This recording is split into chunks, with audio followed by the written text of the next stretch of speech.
When it comes to cafe racers, there have been very limited options in the Indian market. The cafe racers that have made it to Indian shores are either too expensive or those on the affordable end of the spectrum, those have seen the grave too soon. I hope that doesn't happen with this thing right here.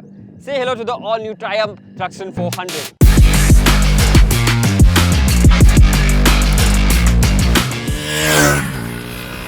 It's the latest cafe racer made by Triumph obviously, and it's aimed for the masses with prices starting at just 2.7 lakhs ex showroom. In this review, I'm going to tell you everything that you need to know about this bike. So let's get cracking.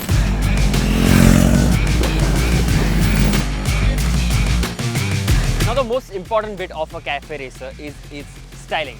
It is supposed to tug at your heartstrings. It is supposed to evoke emotions within you.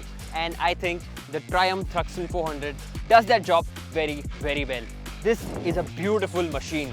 Up front, as you can see, it gets this bikini fairing, which is inspired by its elder sibling, the incredible Triumph Thruxton 1200.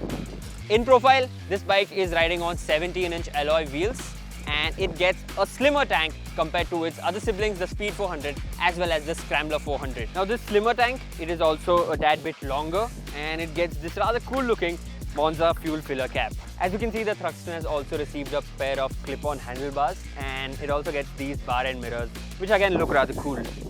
On the sides, it rides on 17-inch alloy wheels, and it gets this upswept exhaust, and the most important thing, rear set foot pegs, which are also a tad higher.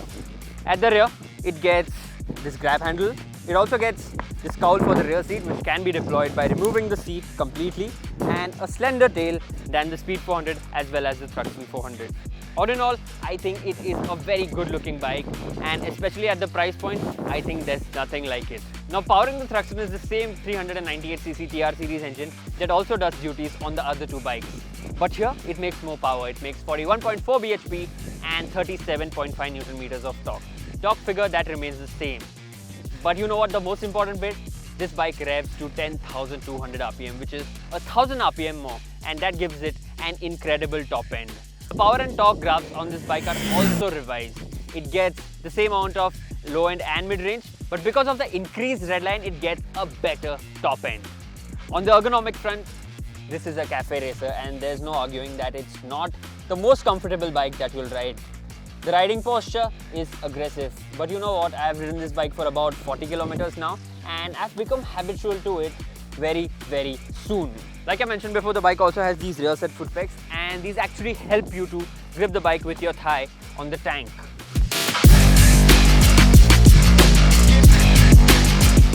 So what's it like from behind the bar? Well, the first thing that you notice instantly is the aggressive riding posture. Riders graduating from a machine like the R15 or RC125 will feel right at home. But if you're coming from a bike with a more upright setup, there's a definite period of adjustment. It's not uncomfortable per se, but what it does demand is a bit more from the rider. Your wrists are going to feel it. No surprises there, but that just means you're working more muscles to stay comfortable. The wider seat though is nicely cushioned, and with a 795mm height, it's the lowest of any of the Triumph 400s. The bike has a 183 kg curb weight, which is 4 kilos heavier than the Speed 400. But you know what? Off the line, the added weight is hardly noticeable. What's noticeable though is the light clutch and the well-calibrated ride-by-wire throttle. It uses the same suspension hardware as its siblings, but both the monoshock and the USD front fork now feature 10mm of additional travel. The front fork has also been revised to cope up with the extra weight. The bike rides on the firmer side, but surprisingly it manages to round off sharp bumps and rough patches quite well. It's definitely not as supple as the Speed or the Scrambler, but it's not harsh as you'd expect from a bike like this. Where it shines though is in the handling front.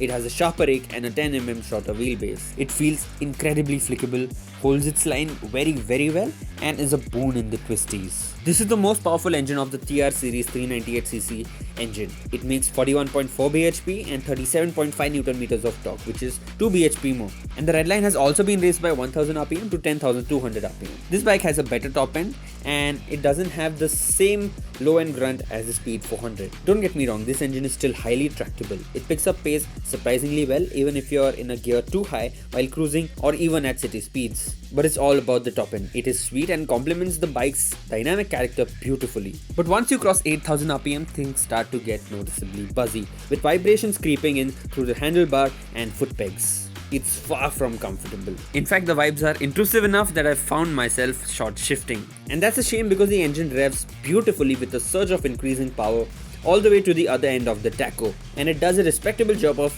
shedding speed, but you know what, the front definitely could do with more initial bite. The sintered pads do improve as they get some heat into them, but even then, the feel at the lever could be sharper and more immediate. The Thruxton isn't a bike for everyone, and that's precisely what makes it so appealing.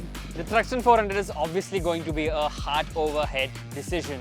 But you know what? It is extremely beautiful. This is a cafe racer that ticks all the right boxes. It looks gorgeous, it performs incredibly well, and you know what? Because of that good ride quality, it is fairly livable in the city as well. So, those of you who are looking for a stylish bike under 3.5 lakh rupees, I think this is the bike that you should get home. And trust me, you won't be disappointed at all. Thank you so much for watching this review. My name is Mandar. Don't forget to subscribe to our YouTube channel, and I'll see you on the next one.